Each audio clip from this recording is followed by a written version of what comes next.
جو مشکلوں کو مشکل میں ڈال دیتا ہے، جو ڈوبا ہوا سورج نکال دیتا ہے، ہم نے بچپن سے یہی سبق سیکھا ہے۔ ذکر اللہ ہر مصیبت کو ٹال دیتا ہے۔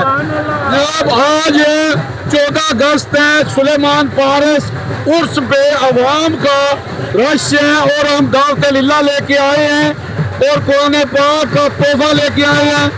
اور جناب قرآن پاک ایک ایسی کتاب ہے جو اللہ کے ہاں محفوظ ہے اور اللہ نے اس کی قسم دی ہے، اس کو کوئی بدل نہیں سکتا۔ اگر ہم اس پر عمل کریں تو ہماری زندگی بدل سکتی ہے۔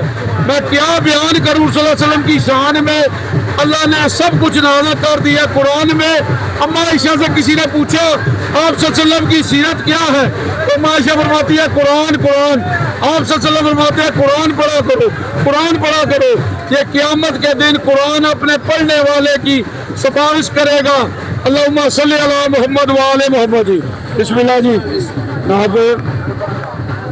جناب قرآن پاک گفٹ کیتا ہے۔ قرآن پاک یہ ترجمے والا ہے، تساں نے ترجمے نال پڑھنا ہے، یہ وعدہ کر دیو سارے نال انشاءاللہ تعالی جی، جاوا صاحب انشاءاللہ تعالی کوشش کریں۔ ہاں جی، دیکھو نا یہ چراغ تھلے اندھیرا ہے، لوگ قرآن پڑھ رہے ہیں، ترجمے نال نہیں پڑھ رہے، قرآن نو سمجھ کے نہیں پڑھ رہے۔ نبی صلی اللہ علیہ وسلم فرمایا جس نے قرآن دی قائد نو پڑھ کے سمجھے انہیں سورہ اونٹ اللہ کی یاد صدقہ کیتا ہے۔ تے ساری دعوت ہے کہ قرآن نو ترجمے نہ پڑھیا جائے۔ آج سلیمان پارس آئے ہیں جناب، تے جناب کیا نام ہے تہاڈا؟ سجاد حسین عرف پولا عرف کاکا جناب، انہاں نو آئے ہیں قرآن پاک گفٹ کیتے ہیں۔ تے جناب اس موقع تے جناب اسی کہاں گے کہ سانو چاہیے کہ اسی قرآن نو ترجمے نہ پڑھیے۔ اللہ قرآن فرماتا ہے کہ قرآن جہاں نے ایک ایسی کتاب ہے ادھے تو ود کے کوئی چیز نہیں۔